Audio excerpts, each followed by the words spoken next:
Vários migrantes que estão na Grécia se recusam a entrar em navios para voltar à Turquia. E as críticas ao acordo entre a União Europeia e o governo turco se intensificaram. A correspondente Aline Moraes traz os detalhes.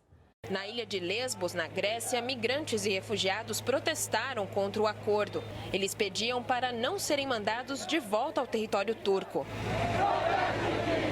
Ontem, no primeiro dia da aplicação do plano para conter o fluxo de pessoas em direção à União Europeia, mais de 200 migrantes considerados irregulares foram enviados de volta para a Turquia. A maioria era de paquistaneses e afegãos que não pediram asilo na Grécia. As autoridades gregas decidiram adiar novas deportações até esta sexta-feira.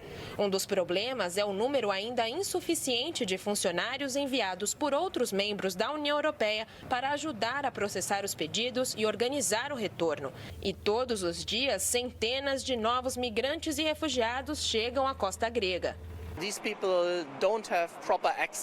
O diretor para a Alemanha da organização Human Rights Watch, que está em Lesbos, disse que a grande preocupação é que os milhares de detidos na ilha não têm acesso justo ao processo de asilo e que as pessoas estão sendo deportadas sem serem devidamente ouvidas. Segundo a Agência para Refugiados das Nações Unidas, entre os que foram mandados de volta ontem, 13 queriam pedir asilo na Grécia, mas não tiveram a oportunidade devido à falta de informação e ao caos burocrático.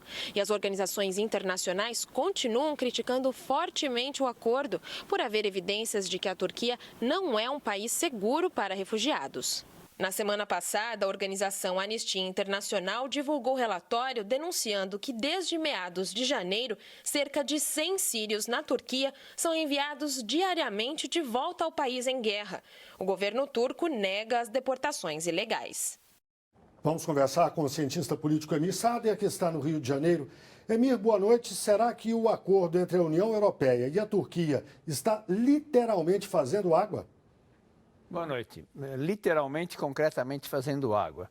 Quer dizer, foi decidido entre a União Europeia, governo da Turquia e governo da Grécia, não há nenhuma consulta aos imigrantes, eles não têm condição de optar se querem, se não querem, para onde querem, tudo isso. E, além do mais, não há gente para processar a tramitação da situação deles. Então, a proporção de imigrantes pendentes e a dificuldade de conseguir canalizar isso para a Turquia, que não só não é um país seguro, já tem uma quantidade enorme de imigrantes sírios. Então, foi uma solução de tirar da fronteira da Europa. A Turquia está meio na Europa, meio para fora. Então, o clima interno na Europa é muito negativo e isso gera dificuldade para os governos aceitarem gente e encontrar uma solução que já no primeiro dia não está funcionando. Emir, e essa ideia de devolver um monte de gente que não seja da Síria aos países de origem pode resolver o problema dos refugiados? Não, com certeza não.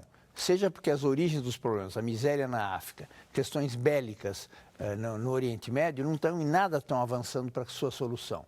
E, em segundo lugar, porque é uma proporção enorme de gente. Desde os atentados de novembro em Paris, depois o da Bélgica mais recentemente, o clima geral se tornou muito hostil. Então, também as chamadas cotas que o governo ia aceitar não estão sendo cumpridas. Então, é uma massa enorme de pessoas, realmente uma crise humanitária que não há solução para elas e elas não têm. Estão tentando devolver para os seus países de origem, um país em que eles têm dificuldades enormes para sobreviver. Então, é um caso pendente de que a solução não está absolutamente encaminhada. Emir Sader, obrigado, uma boa noite.